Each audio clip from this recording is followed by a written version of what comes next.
കൂട്ടുകാർക്കും ഒരു വലിയ ഹായ്. നമ്മുടെ ഇന്നത്തെ യാത്ര മൂന്നാർ വട്ടവടയിലേക്കാണ്. കേരള വ്യാപാരി വ്യവസായ സമിതി പട്ടിമറ്റം യൂണിറ്റിന്റെ നേതൃത്വത്തിൽ ആനവണ്ടിയിലെ ആനന്ദയാത്ര ഇപ്പോൾ തലക്കോട് ഉള്ള ഒരു വലിയ ഹോട്ടലിൽ പ്രഭാത ഭക്ഷണം കഴിക്കുവാൻ നിർത്തിയതാണ്. പ്രഭാത ഭക്ഷണം, ഉച്ചഭക്ഷണം, വൈകുന്നേരത്തെ ചായയും ചെറുകടിയും ഈ ടൂർ പാക്കേജിൽ ഉൾപ്പെടുന്നു. ഓരോരുത്തരായി വാഹനത്തിൽ നിന്ന് പുറത്തേക്കിറങ്ങുകയാണ്. ഇവിടെ ഭക്ഷണം പൊറോട്ട, പൂരി, അപ്പം, കറികൾ കടലക്കറി, വെജിറ്റബിൾ, മുട്ടക്കറി എന്നിങ്ങനെ തയ്യാറാക്കിയിരിക്കുന്നു.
ഓരോരുത്തരായി വാഹനത്തിൽ നിന്ന് പുറത്തേക്കിറങ്ങുകയാണ്. ഇവിടെ ഭക്ഷണം പൊറോട്ട, പൂരി, അപ്പം, കറികൾ കടലക്കറി, വെജിറ്റബിൾ, മുട്ടക്കറി എന്നിങ്ങനെ തയ്യാറാക്കിയിരിക്കുന്നു. നമുക്ക് ആവശ്യമുള്ളത് മതിയാകുവോളം കഴിക്കാം എന്നുള്ളതാണ് പ്രത്യേകത. അതുപോലെ തന്നെ പ്രാഥമിക ആവശ്യങ്ങൾ നിറവേറ്റുന്നതിനായുള്ള ധാരാളം ടോയ്ലറ്റ് സംവിധാനങ്ങളും ഇവിടെയുണ്ട്. ഒരുപാട് ആളുകൾക്ക് ഒന്നിച്ചിരുന്ന് കഴിക്കുവാനുള്ള ഇരിപ്പിടങ്ങളും ക്രമീകരിച്ചിട്ടുണ്ട്.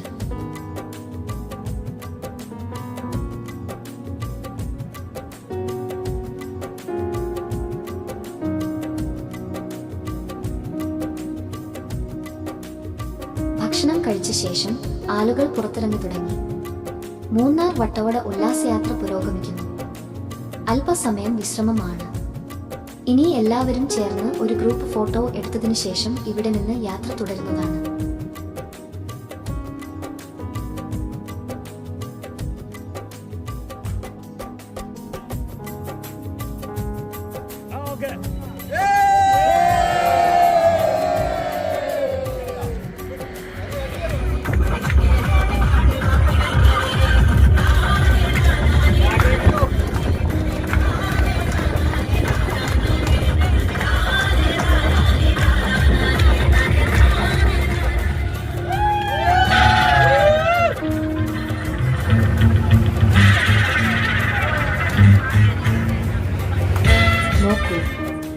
നമ്മൾ മൂന്നാറിൽ പ്രവേശിച്ചു കഴിഞ്ഞു. ഇവിടെയുള്ള ഒരു ചെറിയ തേയിലത്തോട്ടമാണ് ഇത്. വളരെ മനോഹരമായ ഒരു കാഴ്ചയാണ് ഇത്. ദൂരെ ഉയർന്നു നിൽക്കുന്ന വലിയ മല ഈ കാഴ്ചയ്ക്ക് മാറ്റുകൂട്ടുന്നു. ഇവിടെ കുതിരസവാരി, ഫോട്ടോഗ്രാഫേഴ്സ്, ചെറുകിട കച്ചവടം എന്നിവയെല്ലാം ഉണ്ട്. നല്ല സൂര്യപ്രകാശം നമുക്ക് കാണാൻ കഴിയുന്നുണ്ടെങ്കിലും ഇപ്പോൾ ഇവിടുത്തെ കാലാവസ്ഥ 17 ഡിഗ്രി മാത്രമേ ഉള്ളൂ.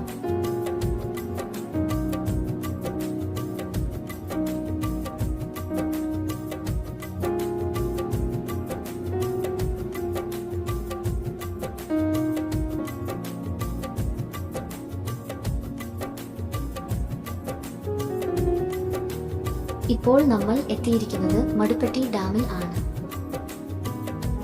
മൂന്നാറിൽ മടുപ്പെട്ടിയിൽ കണ്ണൻദേവൻ മലനിരകളിൽ ആണ് ഇത് നിർമ്മിച്ചിരിക്കുന്നത്. വൈദ്യുതോൽപാദനം കഴിഞ്ഞ ശേഷം ജലം മറ്റാവശ്യങ്ങൾക്കായി ഉടുമ്പൻചോല, ദേവികുളം, കോതമംഗലം, മൂവാറ്റുപുഴ, കുന്നത്തുനാട്, ആലുവ, പറവൂർ എന്നീ താലൂക്കുകളിൽ ഉപയോഗപ്പെടുത്തുന്നു. ഇവിടെ ധാരാളം വെള്ളം ഉള്ളതിനാൽ വന്യമൃഗങ്ങളും പക്ഷികളും വളരെയുണ്ട്. ഡാമിനു മുകളിൽ കൂടി വാഹനങ്ങൾ സഞ്ചരിക്കുന്നു. നയനമനോഹരമായ അനുഭവങ്ങളാണ് ഇവിടെയുള്ളത്.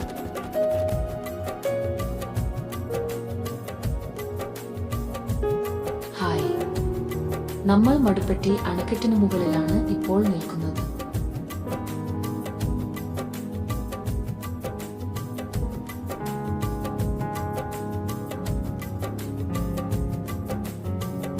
ഡാമിൽ ബോട്ട് സവാരി ഉണ്ട്. നമ്മൾ ഇനി പോകുന്നത് എക്കോ പോയിന്റിലേക്കാണ്. ഇവിടെ നിന്നുകൊണ്ട് എന്ത് ഉച്ചത്തിൽ പറഞ്ഞാലും അതിന്റെ പ്രതിധ്വനി ഉടനെ കേൾക്കാൻ കഴിയും എന്നുള്ളത് ഇവിടുത്തെ പ്രത്യേകതയാണ്. ഇരു കരകളിലും ഉയരത്തിൽ വളർന്നു നിൽക്കുന്ന മരങ്ങൾ കാണുവാൻ കഴിയും. റോഡരികിൽ സഞ്ചാരികളെ ആകർഷിക്കുന്ന പല വിനോദ പരിപാടികളും ഉണ്ട്.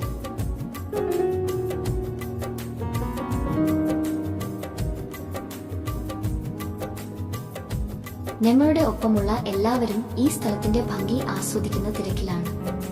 ഫോട്ടോ എടുക്കുന്നവരും റീൽസ് ചിത്രീകരിക്കുന്നവരും വെറുതെ സംസാരിച്ചുകൊണ്ട് നടക്കുന്നവരും എല്ലാം ഇക്കൂട്ടത്തിൽ ഉണ്ട്. നല്ല വെയിൽ കാണുന്നുണ്ടെങ്കിലും 15 ഡിഗ്രിയാണ് അന്തരീക്ഷത്തിലെ താപനില.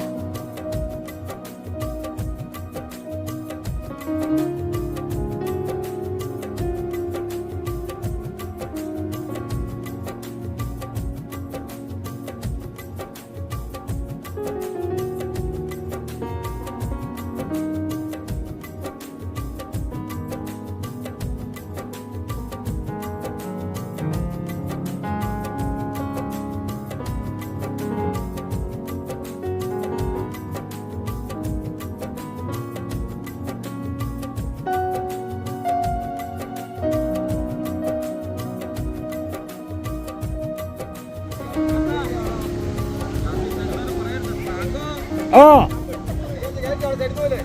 കാണിക്ക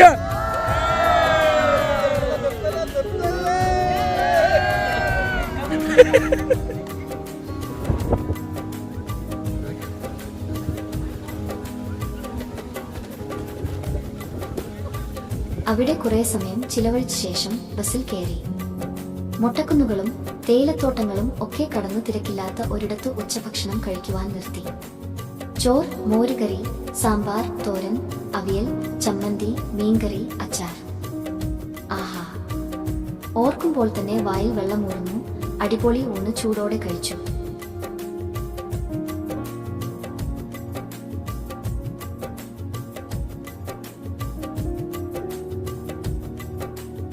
വീണ്ടും യാത്ര തുടർന്നു.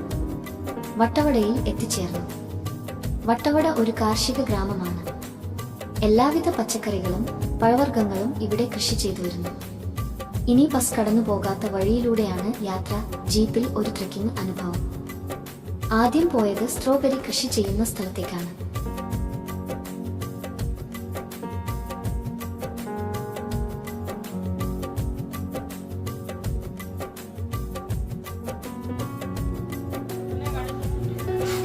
സ്ട്രോബെറി പാടത്തിലാണ് ഇപ്പോൾ വന്നിരിക്കുന്നത്.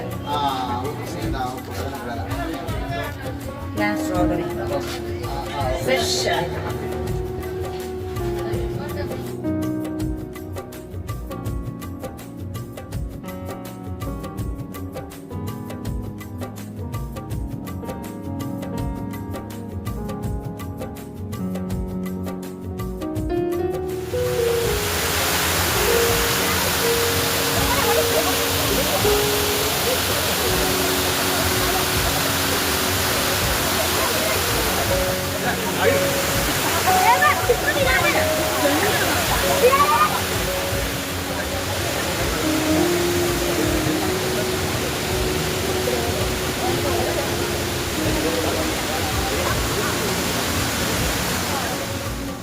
ചെറിയ ഒരു വെള്ളച്ചാട്ടം വർഷകാലത്ത് കുറെ കൂടി ശക്തമാകും.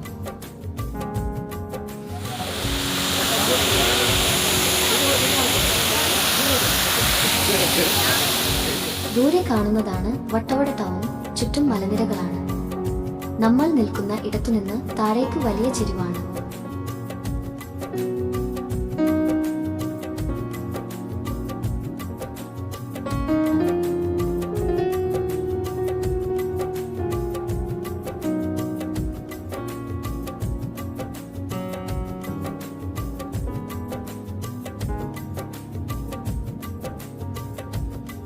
ക്യാബേജ്, ക്യാരറ്റ്, ബീറ്റ്റൂട്ട്, സൂര്യകാന്തി, റോസ്, വെണ്ടി തുടങ്ങിയവ കൃഷി ചെയ്യുന്ന ഇടത്തിലൂടെയാണ് യാത്ര. കാഴ്ചയിൽ നന്നായിരിക്കുന്ന ക്യാബേജ് കുറെ പേർ വാങ്ങി. ക്യാരറ്റ് ഇത്രയും നിറം വരുന്നത് അത് മണ്ണിൽ നിന്ന് പുറത്തെടുത്ത ശേഷം നല്ല വെള്ളത്തിൽ കഴുകുന്നതിനാലാണ്. വില വളരെ കുറവാണ്.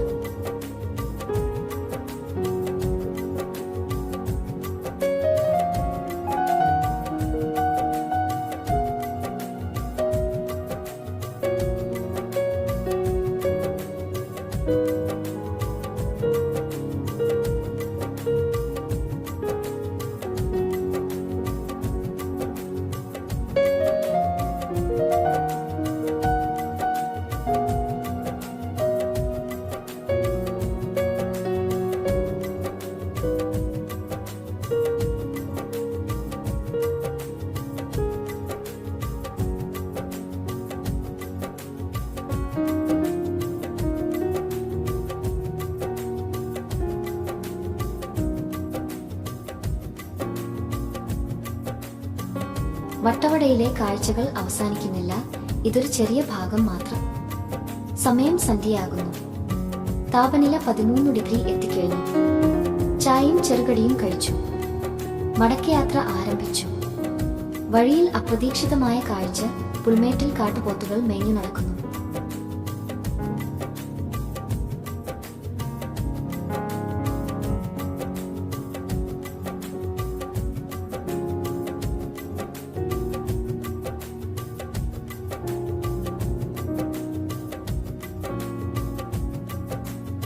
വീണ്ടും മുൻപോട്ട്.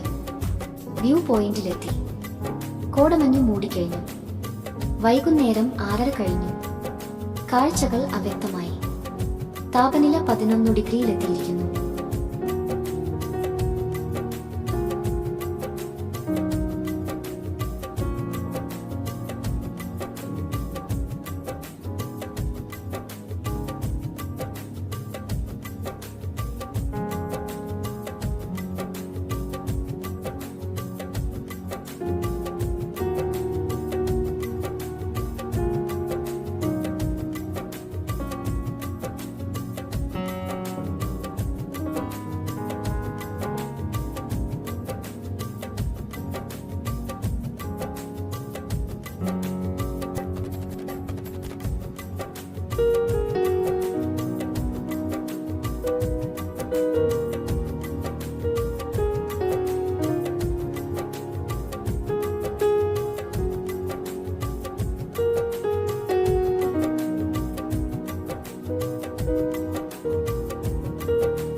യാത്രയുടെ മനോഹാരിത എന്ന് പറയുന്നത് നമ്മൾ എവിടേക്ക് പോകുന്നു എന്നുള്ളതല്ല, നമ്മൾ ആരുടെ കൂടെ പോകുന്നു എന്നുള്ളതാണ്.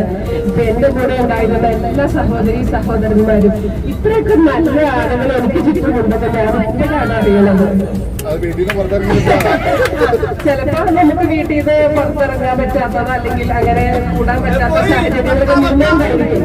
പക്ഷെ എനിക്ക് അല്പസ്വല്പം എന്തെങ്കിലും കുറവുകൾ എനിക്കോ അല്ലെങ്കിൽ മറ്റുള്ളവർക്ക് തോന്നിയാലും അതൊരു കുറവായിട്ട് എനിക്ക് തോന്നുന്നില്ല. അത്രയും നന്നായിരുന്നു എന്ന് മാത്രമേ എനിക്ക് പറയാനുള്ളൂ.